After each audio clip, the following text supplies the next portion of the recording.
औज़ बिल्लाहि मिनश शैतानिर रजीम बिस्मिल्लाहिर्रहमानिर्रहीम। अस्सलाम वालेकुम दोस्तों, वसीम राजपूत लालाइस ऑनलाइन में हाजिर खिदमत है। आज का जो टॉपिक है कि अगर कोई मर्द अपनी बीवी को अपनी अराज़ी, अपनी ज़मीन, अपना मकान, अपनी जायदाद वगैरह वगैरह अपनी बीवी को गिफ्ट करता है या हिबा करता है, तो ऐसा गिफ्ट, ऐसी प्रॉपर्टी, ऐसा हिबा वापस नहीं किया जा सकता। और इस बारे में हम डिस्कशन करेंगे। तो आया कि वो हिबा वो मनसूख हो सकता है या नहीं, वो प्रॉपर्टी वापस हो सकती है या नहीं। रिक्वेस्ट करूँगा कि आप पहले चैनल को सब्सक्राइब कर लें और बेल आइकन को क्लिक कर लें, जैसे वीडियो इधर से अपलोड हो आप इस कानूनी रहनुमाई से मुस्तफ़ीद हो सकें। ये एक वेलफेयर चैनल है और ये खिदमत खलक का चैनल है दोस्तों, और ये आपका चैनल है दोस्तों। मैं लेक्चर को शुरू करने से पहले ये बात करूँगा कि हमारे माशरे के अंदर ये एक रवायात चल पड़ी हैं, एक रस्म चल पड़ी है कि लोग दूसरे को लालच देने के लिए वो अपनी डिमांड करते हैं। ठीक है जी, लड़कियों को के साथ वो शादी करते हैं। शादी करने के बाद वो एक बार अपनी वैल्यू बनाने के लिए, अपना ऊंचा अपने आप को बनाने के लिए, अपना स्टेटस दिखाने के लिए वगैरह वगैरह को वो अपनी प्रॉपर्टी, जायदाद या अराज़ी अपनी बीवी को गिफ्ट कर देते हैं। और जैसे जैसे टाइम गुजरता है वो उनमें जो एक लव प्यार जो एक होता है वो आस्ता आस्ता वो कम होता है, आस्ता आस्ता दूरी होना शुरू हो जाती है। तो फिर मर्द बाद में कहता है ओहो मैंने तो इसके नाम घर लगा दिया था, ओहो ये तो बहुत गलत हो गया।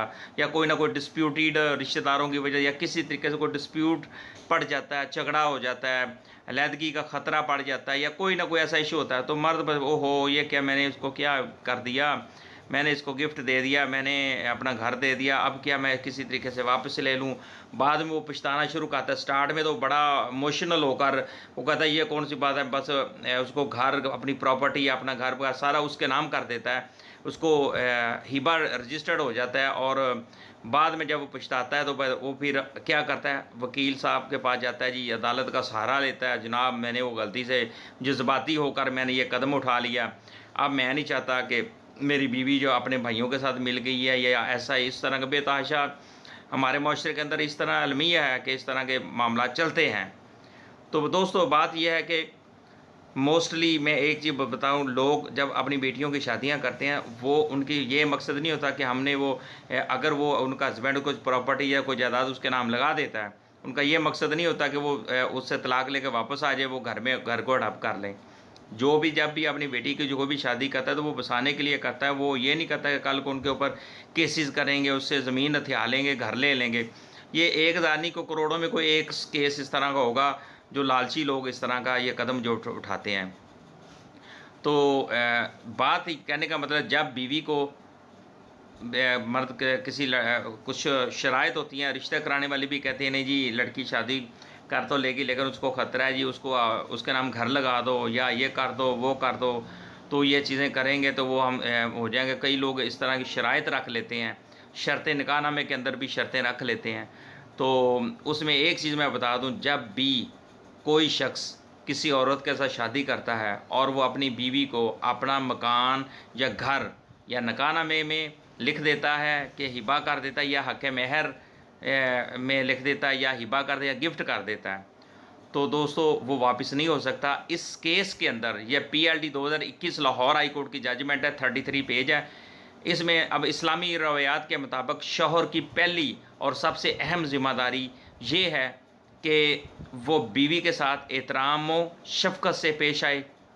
एक चीज़, शौहर ने बीवी को अपनी अराज़ी गिफ्ट कर दी और यानी कि और हिबा कर दी। इसके बाद कुछ दिन गुज़रे, वो जो मैंने स्टार्ट में बात की थी, कुछ दिन गुज़रने के बाद उसने सोचा मेरे से तो गलती होगी, मैंने अपनी बीवी को गिफ्ट कर दी प्रॉपर्टी, मैंने हिबा कर दी, ये मुझे नहीं करना चाहिए था। वो बस जज्बात में अगर जो आया या जैसे प्यार से आया, जैसे भी शराइत में उसने लिखा या जैसे भी किया कर दिया।